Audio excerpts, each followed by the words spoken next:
Namaste, namaste, family of light. Baba Sharon here. I'm here going live on Facebook, as well as we have our beautiful light workers who are on Zoom at this particular time in this moment, as also we have our beautiful light workers here at the Cosmic Center of Spiritual Light, which is located in Sarasota, Florida. Well, I just came back from Sedona, Arizona. I was there for about 4 days.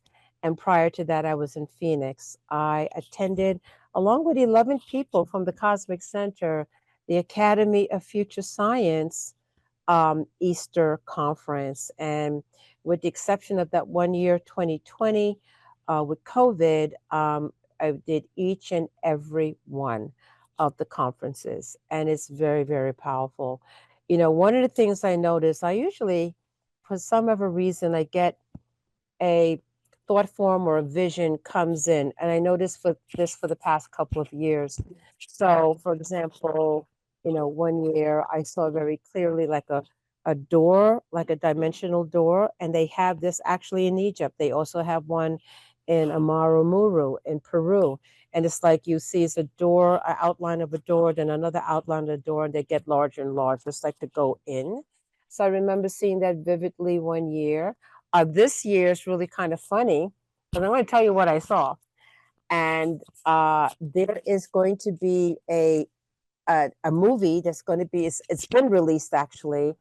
Her name is Tanya Maidenford, and she has been doing a movie regarding extraterrestrials, very scientific, long years getting this together, pulling it together. Finally, it's come out as a movie, and we're going to have access to the CD. And the reason why I'm bringing that up is this, because this time when I was sitting in the audience and this vision or this picture was just coming on its own, what I saw very clearly would be a hand, but it was sort of an amphibian hand. Okay, it was an amphibian hand in that it looked like, say, a regular human hand, but it was webbed and it had the long fingernails on it. So I was like, okay, I'm not sure what this is all about. I'm not sure what kind of being this is, but I saw the hand. And as it would turn out, when you see synchronicities, as it would turn out, when I went over by Reverend Annie's house, which is where myself and Robin stayed, we were her guests in Sedona. On the picture is like a 19, I don't know, 50s or 40s show. Was like, looks like an Aquaman kind of thing, holding a lady walking, and it had the hand that I saw. So I'm like, I'm not sure if it's on the extraterrestrial movie or what, but I did see the hand. Thank you, Clark. I know, it's hidden somewhere. So we're going to try to put this little stand up and see if this is going to work. Uh, maybe not. I think I'm just going to hold it. Thank you so much. So, a couple of things I did want to talk about that's really very, very, very interesting and important to know. So, I've spoken of this before, but it's really important that we become aware of this. We have amazing technology within our own bodies. Now, I have been reading the Emerald Tablets of Thoth, but also there's the Book of Thoth. And, I have a deep dive into Thoth right now because Thoth is the one who came back in my life again after a very significant experience with him many, many decades ago, where he gave me the Book of Earth, the Book of Earth. And just fast forward, we actually have a brown book that's like the Book of Earth, where Dr. Hurtak did write in that book, where everybody here can write in this book, because we are going to be the singers or the bringers of the new earth.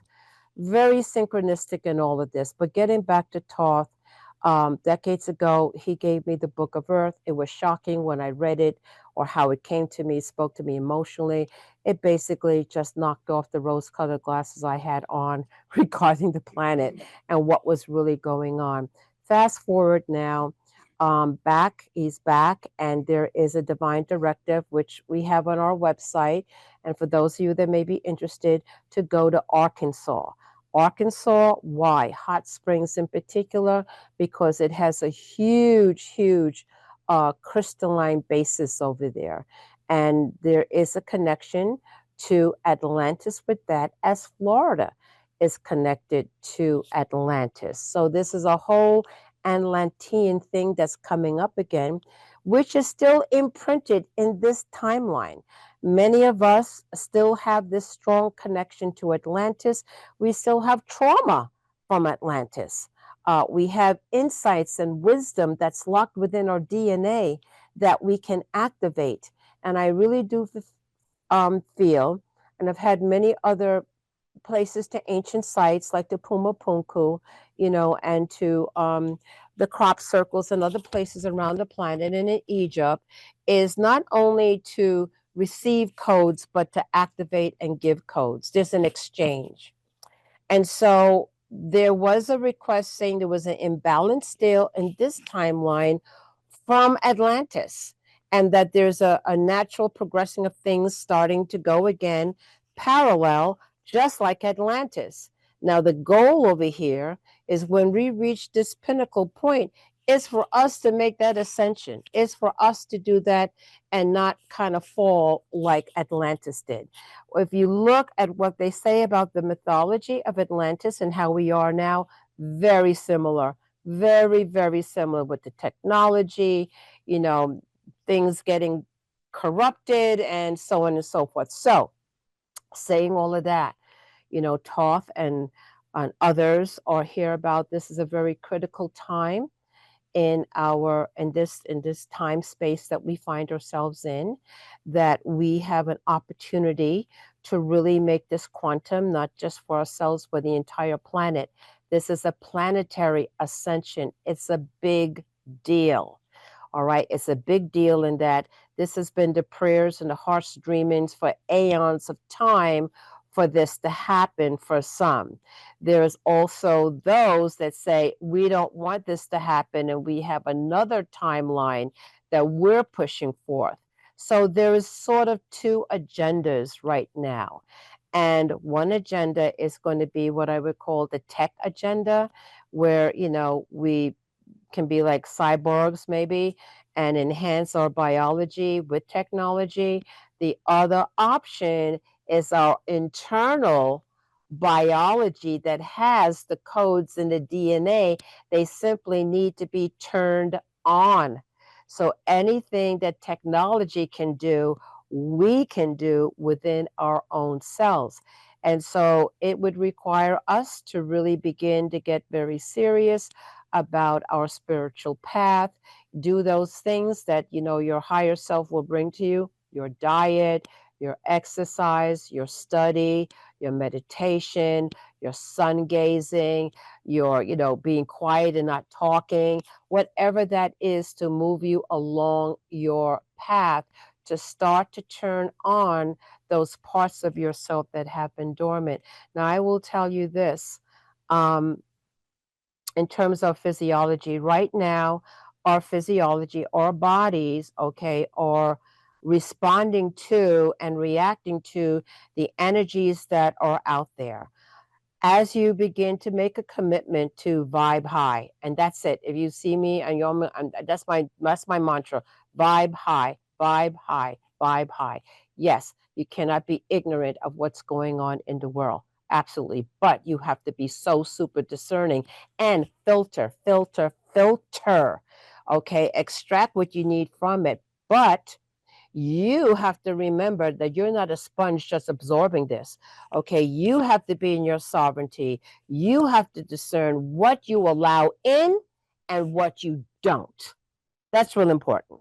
So just like looking for something, say it's a rubbish sale and you're going through it, you may find, some like, oh, look, I found a gold nugget or I found a gold ring. Okay. But the rest of it is junk. Leave the junk. Okay. Take the pearl. Take the pearl. That's what you want to do, is to take the pearl. So we are at that point now where I'm going to say we have to be ultra discerning right now. And it's now beginning, now than ever, to begin to trust yourself. Trust your gut. Trust your trust your gut. trust your intuition, trust that, because we're going to need it. Because what's going on now, there is a purposeful for confusion.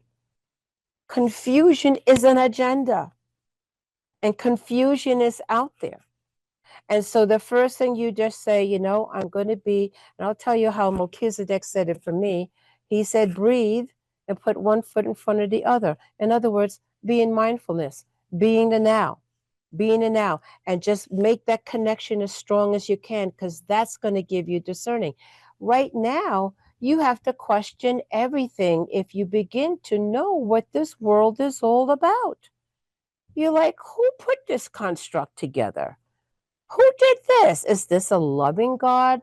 The one that many people of Abba, the most beautiful God, loving, forgiving, embracing? Because there's some other ones that don't fit that character that well. So that's the other thing. And so now, as we're beginning to waken up, and we are waking up, humanity is waking up. We are now, many of us, are looking from the perspective as galactic beings. We're looking at the world as galactic beings. Earth is one of many planets, okay, that holds life and has consciousness and has higher intelligence, and so many more beyond this planet have way more than us in terms of advancements and intelligence. But we are at the point here right now of waking up and saying, I am looking at Earth not from an earthling, but from a higher cosmic perspective, looking at Earth and seeing what's going on with her. And then we begin to understand and see that Earth perhaps is encapsulated, okay, with a mesh of frequency that maybe is not coming from the high organic source. The high organic source where we come from. We come from a high aeon, a very high aeon. It is the Adam Kadmon as described in Kabbalah. It's called other things in other cultures. But the Adam Kadmon is our blueprint. It is that high part of ourselves. And there is, and I talked about the Gnostic Gospels and other readings to educate yourself. What are the different perspectives? Why is it that the church wanted to hide, destroy information that somebody went out of their way to hide? Okay, that at some point people would see the other perspective. And so there's more than one. And so we have to be sure that we're not being indoctrinated. Being educated is one thing, being indoctrinated is another thing. So as you start to see things from a galactic perspective, you then begin to question everything. And how are you going to do that? And what are you going to trust? Yourself, because we have what we need to know within us. And as we stay true to ourselves, have the courage to be ourselves, to be authentic, move forward in improving ourselves the best way we can, whatever that is, one little step at a time, we begin aligning into our higher self that has the higher perspective and can see how we can get out of things perhaps that has been holding humanity trapped, that's the word I'm going to say, and to get out of the trap, not to fall into it again. We're at this point that we can ascend. We can ascend, but we got to be smart about it. We got to be, and how we do that is raise our vibration, because in raising our vibration starts to dismantle the illusion, dismantle the, lack of a better word, the false matrix, and get into the organic matrix. That's what we're here to do. Now that we have a different perspective, looking at things from a galactic perspective, everything changes. Everything changes. Everything changes. So, with that, I just want to say that you have all the high-tech technology you would ever need within your own DNA. The goal is to turn that on. Now, when I was at the conference, I know just being in the high vibration, can you imagine 350, 400 people doing mantras, singing the names of God with such power, 400 people. It was, I don't have a word to describe what that was like. It was so elevated, the energy was so high. And I had left different in my physical body. So, I have what I call a cosmic tic tac. My physiology changed. Our physiologies are going to be changing. You may be feeling some sensations or going through some stuff that say, I don't know what this is. I can't put the energies are coming in, solar flares are coming in, codes are coming in, our bodies are receiving. We're going from to crystalline energetically as we continue to rise in our vibration. So just understand that your body, your physiology, physical, mental, emotional, is responding to these energies coming in, which is why you want to vibe high. They're intense, and you need to get into that higher frequency bandwidth to be able to integrate it with ease and grace. So I know for myself, I have a new sensation. It's energetic. I don't know if it's from my higher self or how that's working, but I'm expanding from my back. So from my back, from my neck down to the middle part, I would say to the heart area, there's a sensation now in my body that I never had before. It is benevolent, it's uplifting, it's positive, it's good. I don't understand it all, but I know that if I was in a place like where I was, where you have 400 people singing the names of God, and then that came on, I'm like, I'm good with it. It is I feel it is an over self-protective guiding force that I was able to attract into my field. And we all have that ability. We're all beginning now is to turn on our own, what they call junk DNA. No, no, no. It's called super DNA. Super DNA is what we're getting ready to turn on now that it's been sleeping. So just be prepared that you're going to have your physical, mental, and emotional body abilities are going to come online, and embrace those abilities, but really, really work on your higher discernment. Okay, remember you're a sovereign being. Only do what you feel is right for you. Come into your empowerment, no longer being indoctrinated. But if something you're in alignment that says do that, that's fine. But if not, no. No, no, and no. It's so important that we become sovereign, remembering who we are. Let's start looking from a galactic perspective. We're not earthlings. We are not earthlings. We're in an earth body, but we are not earthlings. And as Jesus the Christ said, I'm in the world, but I'm not of it. We are not of it. And there is something not correct in this false matrix dynamic that we find ourselves in. So if you have a question like, I don't know, what's with this world? This doesn't seem right. Something is wrong. I don't know if I'm getting all the information. Hold on to that. Hold on to that. There's a reason why you're questioning stuff like, I think something is not right. I need to do something. Hold on to that. Okay. Trust that. And then start knocking, and the doors will be open. I recommend everybody just to hear different perspectives. And there's so many books from different perspectives, not one. And as I said, you discern what works and what doesn't, you throw it away. But the Gnostic gospel has a lot to say. So they have it now online. We're in the age of Aquarius. You couldn't access this stuff before. Now you can. It's out there. Start knocking, start opening doors, start seeking, and trust yourself. With that, I'm going to say namaste, beautiful family of light. And if any of you are interested in being part of the Anchoring Light, we do it in person as well as on Zoom. All you have to do is just go into our Facebook page, look for the Anchoring Light, and it has the link for you to register. You sign up. Once you sign up, it'll give you a notification each time we do the Anchoring Light. We've got a lot of brand new people who just recently became part of it. So the family is growing. It's important work, and this in service, of course, to our higher family of light in the ascended realms. Namaste, family of light, and we'll see you next time, our Facebook light workers.